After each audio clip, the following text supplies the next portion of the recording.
All right, now welcome back. Welcome back, Generation X Nation. Look at here. I went on and watched this Huntsville thing tonight, Love and Marriage Huntsville. I recorded it and I decided to go ahead and watch it because I had time tonight. Normally I'm kind of busy, but tonight I had some time, so I decided to go ahead and do a quick commentary. Ain't gonna take too long. This show was a little better than the other shows. I will say it grabbed my attention and I wasn't as bored as I was in the first three episodes of this season. Um, Let's get some housekeeping out the way. Thank you, thank you, thank you to all my new subscribers. I appreciate it. Keep subscribing, people. I'm loving it. I'm still kind of jacked up in these new YouTube algorithms, but I'm doing my best to get back in the flow. Also, everything on my channel is alleged, in my opinion, and for entertainment purposes only. Alleged, in my opinion, and for entertainment purposes only. That's it. That's all. Don't have a dog in this fight now. Now, I do my commentary based on what I see on the TV screen, week to week. One week I like you, one week I hate you. I give you what you give me. That's it. All right. So let's get started. Marceau, Maurice, Kimmy, Letitia, finishing up the dinner. Marceau makes the comment about, you were the golden child, Maurice. And Maurice was like, you're lying. Maurice, anyway, I'm just keep going. So Maurice is saying you're lying. What Marceau was trying to say is the same way we were treated when we were growing up and you were the golden child is the exact same way you're treating Jaylin and Monster's the golden child. But Maurice can't see that. He's not going to see it because some people lack self-awareness. All right. So Maurice says, oh, if he was a golden child, he's the golden child and he don't have a car. Then Marceau basically told him you were a terrible stepdad in so many words. That's what he said. So Kimmy steps in and she's like, you know, I'm glad somebody else can talk to Maurice about this and have this conversation with him. And so he can be mindful of certain things. And I mean, I think he respects what Marceau has to say. Kimmy, shut up. I can't say this enough. Shut up. You are Jaylin's mother. You lived in that house with Jaylin and Maurice and Monster. And you mean to tell me you did not notice anything different in the treatment of your son versus Maurice's son? According to Marceau, he was with Jaylin since around the age of 13. And you just now figuring this out? You just now saying, I'm glad Maurice is listening to somebody's opinion. He respects Marceau's opinion. So what you're telling me is when you told him that, he wasn't respecting what you had to say? Kimmy, just shut it. I don't even want to hear you talking anymore. You are slowly becoming one of my least favorite cast members because I'm starting to see how fake you really are. Starting with season one, episode one. Why is Mel telling you that showing you the blueprint, Letitia? I don't think she's the one you need to be following considering what she's going through. Shut up. Season two reunion. Would you and Letitia be friends if y'all wasn't married to brothers? Probably not. Shut up. And I do allow people growth and I know people change. But you are too fake to me. You know what I get out of you, Kimmy? You give me the pick me, I would do whatever it takes to get a husband type chick. That's what I get out of you. But I digress. Let's move on. So again, they have this conversation and they're going back and forth. And basically, it comes down to Maurice feels like maybe I should just go have a talk with Jaylin at some point. And I'm glad he came to that conclusion. Next up, Trish and Ken are doing this photo shoot. And let me just say, when I seen this photo shoot, it was just, and I'm gonna tell you, I got notes because I have to write. I didn't have time to write them, so I wrote them down. But anyway, when I seen this photo shoot, the photographer is kind of directing them. You know, most time you go to a photo shoot, if you've ever done a photo shoot, the photographer will direct you like, hey, pose this way, pose that way. I seen no connection with Ken and Trisha. Maybe it was just me. But when I look at a picture something should, I should feel something when I look at it. Something should snap back at me in that photo. I seen none of that. I seen people posing. I seen people forcing, but I did not see the natural connection. I could look at a picture of two people in love that they have taken and see like, oh, that is so beautiful. You could see the love in their face and their eyes and their body language or whatever. I just didn't get that with them. It was creepy. I don't know. It just didn't work for me. And then when she said it was her birthday photo shoot, why are you in there, Ken?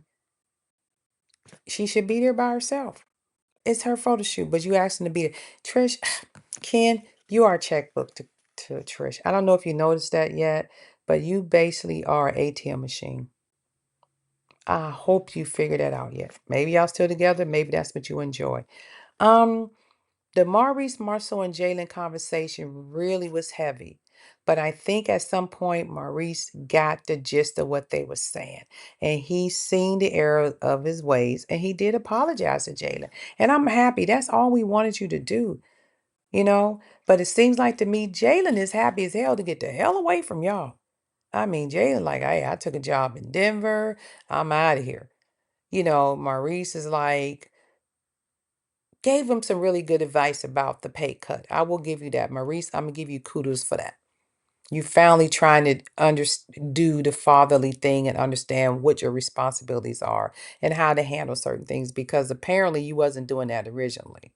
But you could see even at that table in the dynamics of the conversation, Jaylin was so much more comfortable with Marceau than he was with Maurice. When Maurice started talking, you could see the tension in Jaylin. But when Marceau was talking, it was more relaxed. Marceau was the mediator and he kind of made Jaylin feel more relaxed to open up to Maurice. Kudos to you, Marceau, for doing that. Kudos to you. But I'm glad Jaylin was able to get it off his chest. And I'm not understanding how Maurice still didn't see it. Marceau seen it, Jaylin seen it, but he didn't. Jaylin felt like he was the bottom the whole time he was in the house. Can you imagine that? In the hierarchy, the totem pole is Maurice, Kimmy, Monster, and then you. And he's trying to convince them, no, that's not what it was. I don't like when people try to tell other people how to feel. You can't tell another person how to feel. If that's what he felt, then Maurice, you should acknowledge his feelings, and then you say, "Hey, I did not know that you felt that way." Instead of saying, well, that's not, I didn't know that. I did not know my actions towards you led you to feel a certain way while you were living under my roof. And I deeply apologize. He finally did it, but it takes a while to drag Maurice to say I did something wrong. He gives me the impression that he don't think he do anything wrong. Lord, it's really hard when I be reviewing this sometime. I think there was a double standard. I think Jaylin felt it. I think Maurice was doing it maybe unintentionally, but he just didn't, in his mind, didn't see it. Maurice, you need to check yourself. You and Kimmy are like y'all are a very weird couple. Maurice, something about you just shows me lack of emotion. I need you to show us more emotion. We don't get that from you, and I think that's why the viewers don't connect with you. Kimmy, I'm gonna leave Kimmy alone for now because Kimmy, I used to like Kimmy. I really did. But when people show you who they are, they say believe them. Kimmy is really starting to show us who she is. And I don't like it. And then we get to Nell and Trish. They in the office. Trish talking about getting a brick and mortar, yada, yada, yada. Talk about the birthday party. And we realize Martell and Marquez is not invited. So Trish's two exes ain't invited to the party. Because you can say what you want to say, Trish. You at some point was flirting with Martell. You may not want us to know, but you was flirting with Martell. So, but she didn't invite them to the party. Nell thought it was kind of, I guess she thought, I guess Nell felt a certain way about it. Like Martell's not coming. Okay. So moving on, we get to the scene with Martell and his mother Marlene. Now we're gonna discuss this before we get to the whole party thing. Martell takes his mom out to breakfast. And they get to, talking about Arion. and he's talking about he's moving Ariana into his investment property. Um, he is, because they have, that's there. She's in his life now. She has his son, and her lease is up, and he might as well move there to save money. Because I guess he's still paying all her bills. Because Arian, Martell pay all my bills. So I guess Martell can't afford to pay all her bills anymore. So let's move her into property in which I own. Makes sense. Because he said he can't move her in with him right now because they're not engaged or married. And we all know that why. Because his ex-wife does not want her around when the kids are there. Let's just keep it a buck, Martell. Stop sugarcoating it. We know the deal. But we'll go with what you're saying for now. Um, I have to look at these. He said his mother asked him, "Hey, if you plan on getting married again?" Martell says she's a good girl. Miss Marlene, I guess, kind of felt some type of way when the whole stuff went down. She's finally admitted that, but she says she misses her old friend. We know who that was. I'm not going to say the lady's name because I don't want to disrespect her. She don't no longer wants to be a part of this show. So she missed that part of the family, but she has slowly learned to accept Ariane, even though she didn't like her at first. And, I guess they didn't have any type of relationship. But Martell had to throw in there that he invited Ariane to dinner and he appreciated the fact that she accepted dinner with him. Martell stopped pushing Ariane down her throat. Let's just say that. You said her name at least 5, 11 times, 7, 11 times. We get it. You with Ariane, you gonna probably be with Ariane, and you want to make sure she's part of your real life. We get it. Man, show my real life. Well, we get it. She's in your real life. You can't make us like her. You could say her name 100 times. I don't think the viewers are going to like her either way. We understand she's with you. I'm not calling her coleslaw or anything like that right now. I do try to respect her, but you can't really make us like her. Have we accepted her as your girlfriend? Oh, yeah, I know she's your girlfriend. That don't mean we have to like her, Martell. And you got to stop pushing her down our throat. And it has nothing to do, for me, my opinion, it doesn't have anything to do with her breaking up your marriage. Was she a side chick? Yes. Was she wrong for what she did? Yes. But that happens every day in this country. Hell, we see it on other reality shows. What we didn't like was the disrespect that you allow her to do to your ex. And that's where we drew the line, to go on these platforms and call her out her name and talk about your children and brag about how she broke up a family. That's why people didn't like her. It's not her being a side chick. People break up, remarry all the time. It was the disrespectful way in which she did it and bragged about it to anyone that was listening, and then tried to become famous and make money off of somebody else's misery. People just don't like that. She should have just laid in the cut till you got that part of your life situated and taken care of, and then slowly integrated herself into the picture. But she just had to get out there in the forefront because she wants to be a reality TV star so bad. So we get it. But what I did catch was, oh, Ma, she's a good girl. Ariane's a good girl. I mean, she's we working on some things, but she seems to be a good thing. She's everything I need her to be right now. And Ninja, she ain't a girl. She about 35 with 2 children. She is a whole grown ass woman. But in your mind, she will forever be a little girl because that's how she freaking behaves. You see that, Ariane? He won't even call you a woman because he should say, you know what? She's a good woman. She's a good mother, and she's the type of person that I would see, being with. He said, hey, I may spend the rest of my life with her. Go right ahead. You two ninjas deserve each other. And I'm so over that. He said, the next time I get married, I don't want no lies in my marriage. Like your ex was the one lying. Maybe she told a little small lie here and there, but Negro, you had a whole family and chick on the side for 5 or 6 years. So who was really lying? Leave her out of it because you keep bringing her in, but not bringing her in. You with Ariane, make it work, but don't try to shove it down our throats. Let people, if they want to like her or invite her in, let them ease her into your lives. All right. Um, and then after that,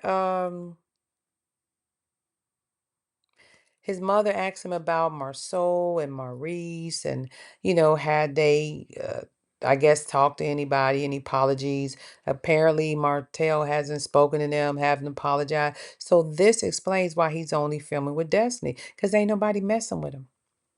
You done pissed all the boys off. They already having a good time and they ain't messing with you.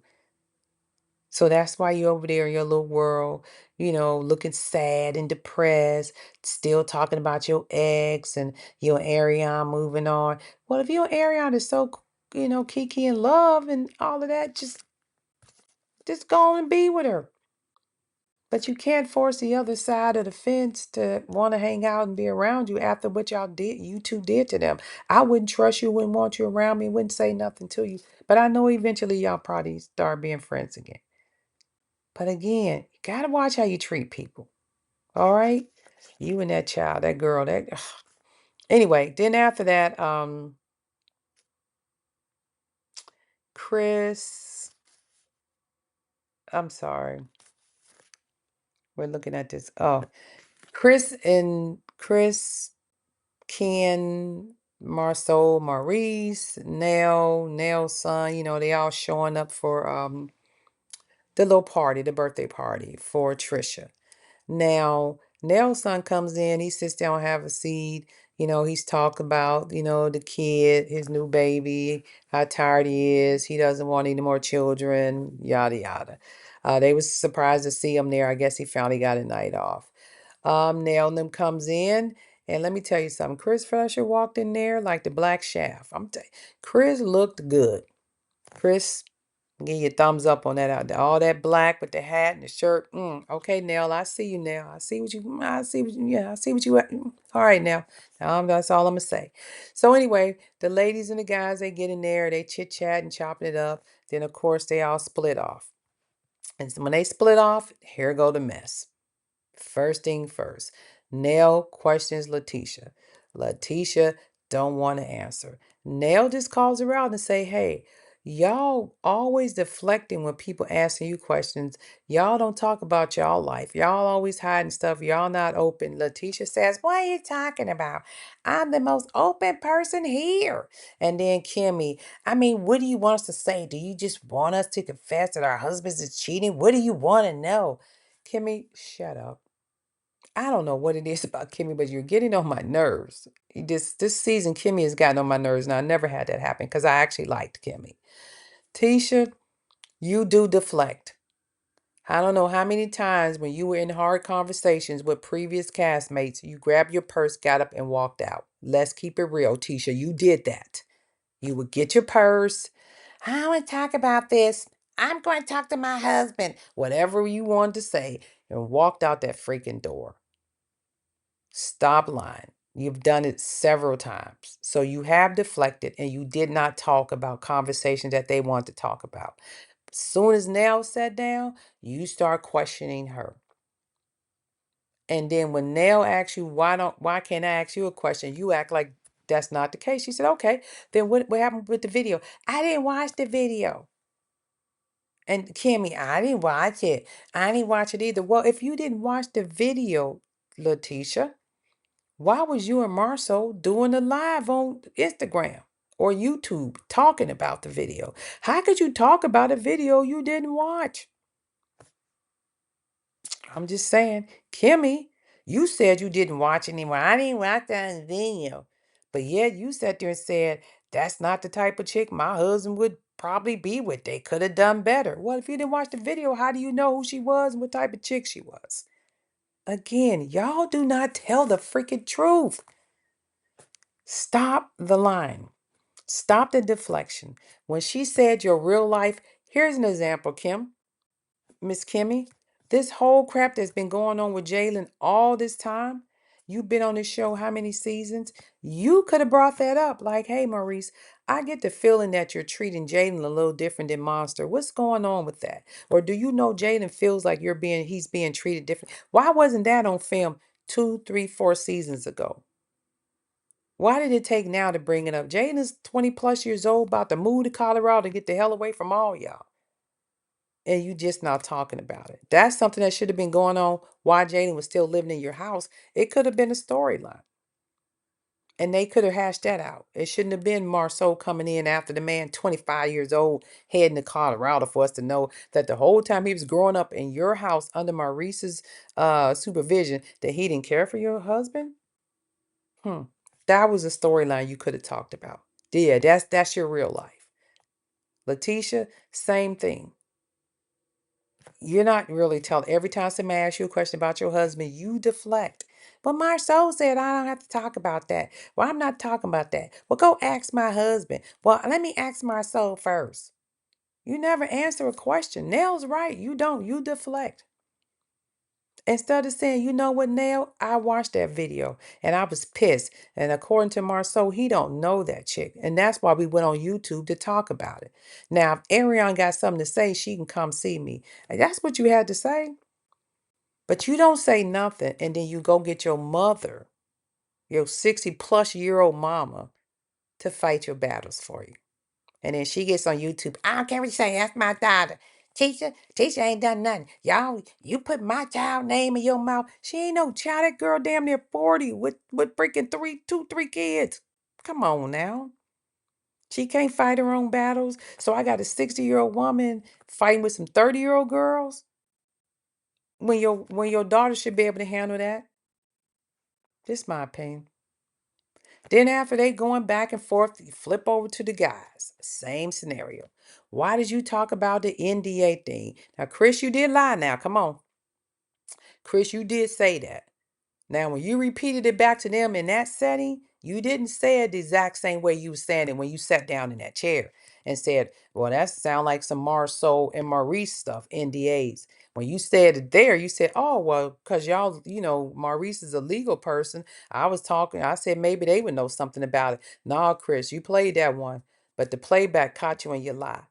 And I'm just shocked and baffled that Chris Fletcher would lie because that's not something you normally do. You usually very truthful, Chris. Now let's move on to Ken. Ken, they were right. You don't have a legal right to nothing. I've said that several times. And I will say it and I will continue to say it. Tris is basically using you, Ken. And I don't know if you'll ever figure that out. Chris has not resolved her feelings from Marquez. I don't know if she ever will, but she definitely needs somebody to assist in raising these kids financially, paying some bills, helping her with her car notes and everything else. You would do for now. But I don't see where Trish is madly in love with you. I just don't see it. And maybe she's the type of person who doesn't express her feelings very well. But be careful, Ken. I'm just saying be freaking careful because it's the way she be careful, Ken. I don't know if y'all still together. The streets say you're not. I don't know, but I just don't see where Trish really likes you that much. Again, it's not screaming off the screen for me. When I look at the TV, I don't get that. You could watch TV and stuff can just shout at you from the screen and you could feel it. I don't feel it when y'all on screen together. I just feel like this forced filming. Okay. And really that's really my take. I just think um the Fletchers seem to be coming to life for some things they got going on. I'm glad now. Oh, my bad. The last scene. Letitia, you are definitely Wanda's child, honey. Because for you to get up in a grown man face and put your finger up in there and tell him you step up here, you said what? What? Honey, even Marceau had to pull you back. That was at best of Wanda. And you, listen, for future references, Letitia, you don't jump in nobody husband's face demanding or asking them shit. You don't get in no woman's husband's face. Your issue is with that woman. If you got something going on with that husband, that's what your husband is for. You don't do that. And Nell had every freaking right to check you. She had every right to check you, Letitia. You up there up in her husband. Nell said, we ain't finna do that. You better get out of my husband's face. Nell, Kudos, because you was right for that. Letitia, that's that Bessemer, I ain't got no home training attitude you just displayed. The one that Marceau said teachers from across the tracks, that's what he's talking about. That's that Wanda J. Blige shit. Because you don't get up in no man's face like that. Because I can guarantee you, if Nell would have walked up to Marceau, finger pointing in his face, you would have said something. Or your crusty mama would have said something. You know what? My apologies. I'm not calling Miss Wanda crusty. Or Miss Wanda would have said something. Lesson learned, Tisha. Don't ever do that again. Because where I come from, they would have been picking you up off the floor, getting up in my spouse's face. Most women probably would have had the same reaction. If you had an issue with Chris, you tell your husband, and your husband go address Chris. You should never do that. Just my opinion. All right, now, it took a lot to get that out. Yeah, I don't like doing these long videos, but I just had to come on here and just knock something out real quick. Love and Marriage Huntsville, that's my recap. Next week, according to Ms. Wanda, it's going to get even more spicier. I was okay with this particular episode, but again, a little less of the drama with this cheating stuff. I'm over it. I think the viewership is over it. We're tired of the cheating, cheating, cheating. Good Lord, everybody doesn't cheat, and we got to start making these things normal because there are people in marriages who don't cheat. Get back to construction, get back to building. Show a chateau charade is finally done. Show me something. Maurice, I still don't know what the hell you do, so I can't ask you. Martell, I don't know what the hell you do. I don't know how you, outside of the show, I don't know where your money comes from. But apparently you got enough to pay Arion's rent, put her through nursing school, and take care of your kids. Probably because you ain't paying child support. If I was your ex, I'd have put your ass on child support just because. You know what I'm saying? But that's just me. Now, going forward, yeah, give us a little bit more Black excellence. Give us just a tad bit more of that because these storylines about cheating, Martell still talking about his ex. Like, Martell, you look so sad and desperate. You look so sad and disappointed. You look as though reality is finally kicking in and she ain't never coming home. I think you finally are accepting your new reality and you don't like it. And you finally woke up to it. You thought as long as she's on that show, you can keep pitting back and forth, and that does give you just a few minutes to just see her and reminisce. No, that's the bed you got to, you made the bed, you got to lie in it, as the old folks say. And I kind of understand your sadness, because I would be too. But find a new adventure. You know, as most people say, Martell, you wear a suit really well. Sometimes they be a little tight on you, but you really need to get into maybe a suit line. But it may hurt you a little bit being with Ariane because your viewers don't like her because of how she disrespected your previous wife. And it had nothing to do with her being with you because we would have accepted her being with you had she not disrespected your previous wife. We understand relationships go through ups and downs. People cheat, break up, have side babies, whatever the case may be. But coming on these internet streets and saying the things that she said and how she came and disrespected your wife and your children, it's kind of hard for people to accept her and welcome her in. Now, some people going to like her because they do, but just it's going to be hard. So you got to find another niche. Destiny, I don't know. Keep selling your stuff out of your storage closet. I don't know. Maybe one of those businesses will kick off. I just don't know what to say. And we know noticeably she wasn't there. So I don't know what Destiny got going on. And she could be caring for her dad. Hopefully, that's where she was at. Everybody else is just kind of like same old crap. We're tired of it. Give us something new. Trisha, get the damn divorce. We over that too. It don't take nobody in the world alone to get divorced. That's why I keep thinking you still got something unfinished business with Marquez. I don't know if you still like him. You just don't want to let go. That divorce should have been done a long time ago. It ain't that. It ain't that deep. It's just really not that deep. And Ken talking about, well, once you get divorced, and we don't have to worry about him. He be gone for good. Kenny ain't going nowhere. He got a child. You still gonna see Marquez. I don't know what Ken is so delusional. It's ridiculous to me. This I ain't got to stay, but this whole show sometimes just be delusional to it makes me delusional sometimes, just thinking about it and talking about it. So I'm gonna bring myself back down to reality and stop playing these reindeer games with Love and Marriage Huntsville and get off this good internet. All right, another thing I noticed about the show, and maybe it was just me before I log off, they're starting to do a lot of references to social media. Now, remember back in the day, they couldn't stand social media. They called the millimeters bitter old women who didn't have a man in their lives. They hated all the negative comments. They didn't care what people saying on Instagram and social media. Forget all you people, whatever. But now you realizing that was a lot of your core audience. Those people who were doing these reviews of your shows, those people who were talking about you every week was getting people and driving viewership to the show. People was like, what's this show? Love and Marriage Huntsville. Let me go look at it. And when you disrespected those people and now they're not reporting on it in they big platforms, because I got a small subscribership, but these people got big platforms, they're not reporting on it anymore. That's hurting your viewership. You know, as the old folks say, don't bite the hand that feeds you. All right? And with that being said, this is Generation X Nation. Have a great rest of your evening. Enjoy your day tomorrow, Sunday. Go to church, have brunch, spend time with your family. All right? And you guys have a great rest of your evening. Peace, and I'm out.